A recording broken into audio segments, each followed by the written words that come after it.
Alright, I'm here with Jackie. I'm asking her questions about American comics versus manga comics. First off, I'd like to say, what makes you think that you're qualified in order to have a topic of conversation of this? Meaning, how many comic books have you read in your lifetime, and such and such? This is going to date me really badly, but, let's see. I started reading comics and manga at about around the same time. I started getting into comic books because, I had older brothers, and when we went to the library, that was the first thing we grabbed. I actually didn't find out about manga until about 1st or 2nd grade, when a friend of mine who was actually Japanese would come back from his, vacations in Japan and, lend me copies of, the original Naruto in Japanese. And, of course, I couldn't read it, but I was like, this art style's really neat. So I started getting into manga. And in the beginning, there wasn't a lot of translated stuff, so he would, translate stuff for me. And that was just, I was really into, the weird writing style. And then, of course, on the other hand, we had, at our library, we had, the original American comics, original Green Lantern, original Batman, original Wonder Woman, Shazam, Doctor Strange. And so I've been reading all that stuff since then. A lot of traditional American comics are no longer considered comics. They're more graphic novels now, which is where you have, all the new authors and, all the different styles and guest authors and stuff has just gotten a lot more experimental, but the basic formula for manga since then has pretty much stayed the same, other than, the evolution of the style. You have, the early 80s to, the 90s when things started getting, really, shoujo and frou-frou, to, the 2000s when they kind of started going towards a more, seinen style, which is slightly smaller eyes, but not quite shonen, where it's, big hair, crazy shit. But can you tell me the difference between shoujo and shonen for the sake of the interview, even though I know the difference? Okay, so shoujo means, girl, so it's for, more feminine. Shoujo is usually love stories, stuff about romance. Oftentimes, 100% of the time, the protagonist will be a young female girl of the adolescent age in middle school. And they usually have,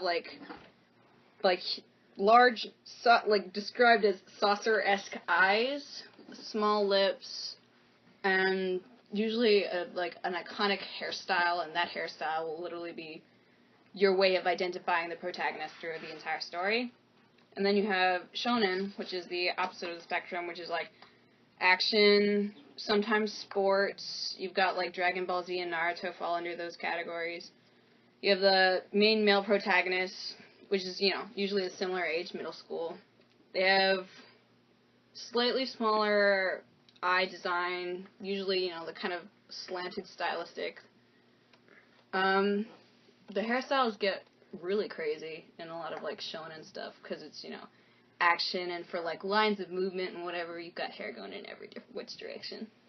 Do you see American comics or European comics having that same kind of split down the middle shoujo shonen, where a majority of comics can fall into a shoujo shonen format?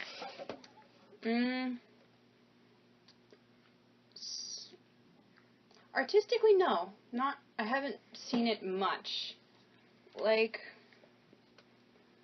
Due to the unfortunate fact of comics always been thought up to be geared towards boys, the style of the way art was done was never taken into really consideration.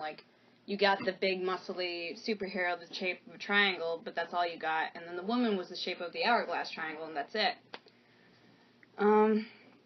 Usually, the older comics stayed close to realism, and even now with, European and American comics, they still sort of stay true to realism, and even then, there is no definite separation of gender in comics. It's usually all written under the intention that boys will read it. Even though now it's a little different, you've got, Lumberjanes and stuff like that, written by Noelle Stevenson, I think is her name.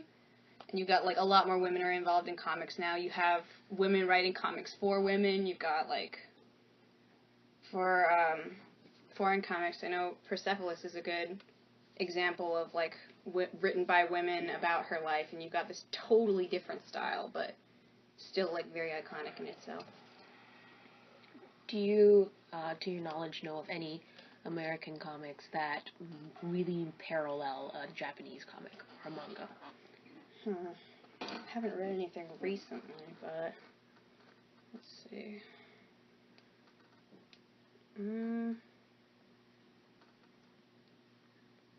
I honestly don't know. Oh, yeah.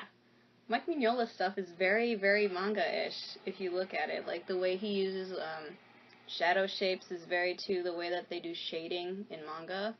Mike Mignola, you said? Mike Mignola. He does Hellboy. Hellboy? Yeah, so if you look at, like, a lot of the Hellboy stuff is inspired by, like, manga and stuff. Like, look at, like, Akira and shit like that, and you see, like, parallels and, like, stuff that he's done. But definitely a lot of the comic books that are more stylized take a lot of influence from it, and you can see stuff, and it's like, oh, hey, there's that one explosion from that one series, and it's like, oh, he's angry, his hair poofing out thing, that's from manga, and like... Sorry, I'm trying to think, 'cause this is going a lot better than I thought it would. Manga traditionally is in black and white, whereas American comics and European comics are in color. Do you think that this choice creates different tonal changes, or do you think that if manga was in color, it would be seen differently? So traditionally, the way that manga comes out in Japan is you have magazines. You have the Weekly Jump or the weekly, like, shoujo magazine that will publish, like, a single chapter of whatever is the top manga. Usually will publish also an additional, like, 1 or 2, like, test chapters of, like, a new artist. Those are all not so much black and white as it's black and white with tones and shading. So you do kind of have, like, sort of atmosphere, but it relies heavily on, like, you know, the way that the artist is portraying whatever they're trying to show. With like a lot of those magazines, they'll actually have the first 3 or 4 pages in full color, so you do get, like, a feeling of, like, what stuff looks like before it kind of transitions into the black and white for the rest of the stuff. So I know they do color for specialty chapters, such they as, do like, as well. a mid-chapter or a big jump, or as a recent showing of, like, the last chapter, like they did for Naruto, they did the whole thing in color. Do you feel, considering that the whole entire time you've seen it in black and white with these tonal shapes, that bringing it to color is more of a treat?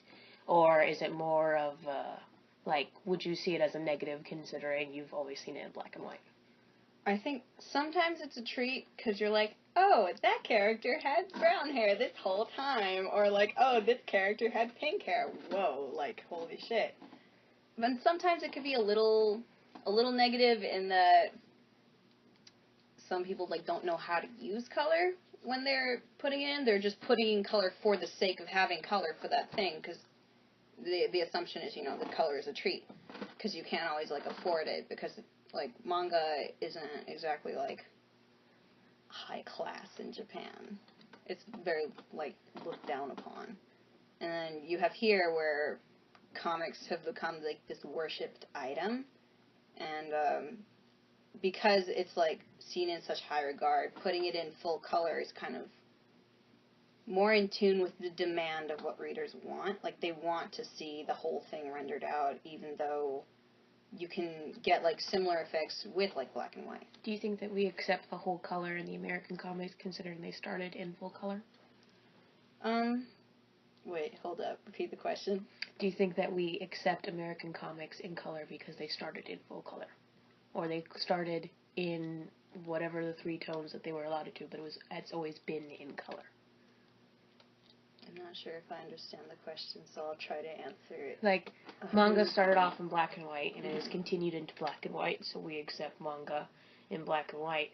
Whereas we're looking at American comics in color, but if they were to start off in black and white, would it be a treat if they were in color, or would they not be seen as such a high regard? Because you're claiming that because of budgetary issues and stuff like that, that the manga can't make them into color. So, if it started off the same way with American comics, where they were in black and white, and for budgetary reasons they would go into color, like if it was seen in a higher regard, are you saying?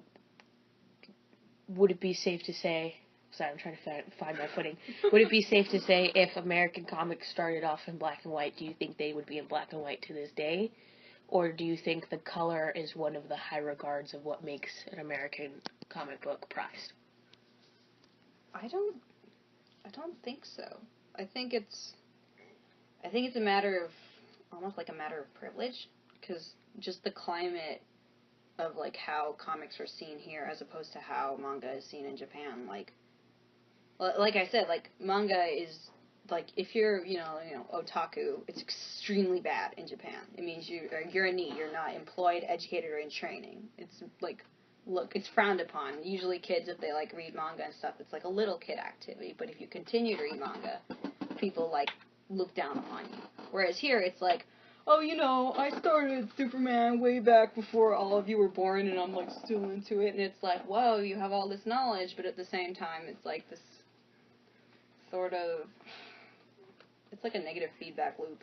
What do you think of the relationship of anime to manga and movies to superheroes? American superheroes, let me phrase that better. I don't know, I'm trying to, like, categorize all the stuff I've seen, like, inside my head. It's a lot of shit. Are we talking about live action for American, or are we talking about animated? Yes, we're talking about, I am equalizing manga anime is to manga as movies are to American comics. Okay, so, like, live action, like Christian Bale kind of shit. Okay, I forgot the question. I'm sorry, we went too deep. Okay. I'm saying that the relationship between manga and anime is the same / similar relationship to the movie franchise with the comic book franchise. I guess slightly, I want to say. Because to be serious, like, to take a series in Japan and then to be able to, like, make it into an anime, you gotta be picked up by a studio, and there's just, like, there's, like, a huge process to it, whereas in America, like, taking a comic book and turning it into a live-action film, I mean, it's definitely probably just as hard to, like, get there, but I think it boils down to, like, budget, because here in America, we're willing to make that $1 billion Superman film, because, like, we know people want to see it, even if it sucks, but in Japan, it's an issue of budgets and popularity. If the anime isn't popular, they'll cut it right away. Like how, like, with a lot of, like, good series in Japan, they're often very short, and if they lengthen it out, it often, like, bleeds and dry, with the exception of One Piece. But, like, you have, like, something, like, recently, like, Kill la Kill was only, like, 23 episodes long, I think. That's about, like, 2 to 3 seasons, anime-wise. And for the length that it was short, sweet, and to the point, which is why it worked really well. And it was popular enough that it got, like, an OVA, which, is, like, an additional, like, here's an extra episode because we know you guys loved it so much. But, like, here in America, you have a movie, but unfortunately, due to the fact that movies are critiqued not by their fans, but by critics themselves, they get, like, shot down. People are like, oh, it was blah, blah, blah, didn't like it. But those are not the fans, which is why you get, like, unusually large cult followings for some things, like Firefly and stuff like that. It's definitely, there's a parallel to, like, the difficulties of getting where both things need to be to get on the big screen. Yeah. To get back to the topic of series being a certain length, do you agree with that some series, because they become popular in manga format and are taken into the anime format, and people are first exposed to them in the anime format kind of as, like, a taste of the storyline, that is a good structure in order to make the manga more popular? I think a perfect example of that is Attack on Titan. Because you have the manga, which was being serialized very slowly. The guy who was making it was not going very fast. But it blew up so largely that they made the anime basically at the same time it was still being produced, like, by hand. And you ran into the problem of they caught up almost so quickly that they had to stop because the manga was not moving fast enough for them to animate, or to have something to animate. But it's so popular that people are like, we're waiting for the hiatus to end, we're super excited, there's, like, still hype. So it's, like, still going. Yes, that's a good point. I'm sorry. I'm trying to formulate my thoughts, and I'm also trying not to cough into the recording, which is why I keep making periodic odd faces. It's true. It's good, bro. Another subject that I wanted to get on is why does Japan agree with anime more and kind of celebrates anime more than it does manga? It makes more money. Because if you, like, look at it, like, take the Sailor Moon franchise. It is fucking its own planet. It is enormous. You have this old anime that became super iconic, you know, Power of the Moon, Save the World kind of shit. And, like, because it made products, it made girls interested in buying all this shit. And in Japan, collecting stuff is huge. It's nothing like in America. You've got, like, you can go to, like, there's, like, certain parts of, like, the malls or shit, like, at 1009 in Japan, which is, like, this huge shopping center in, fucking, what is it, Harajuku, I think? But it's basically, there's, like, this area of this shopping mall that is just wall-to-wall gashapon machines. And a gashapon is basically, like, you know, you turn the knob, you get, like, a little surprise, like, whatever, gift for, like, 10 yen or something, or like, I think it's 100 yen, 200 yen, depends on how much you want to spend. But with those, like, you could quickly get, like, products out to people because you could get, like, cell phone keychains and shit. And so people are, like, blowing their, you know, weekly allowance on that, on top of, you know, tuning in every week for this anime. Yo, what's up?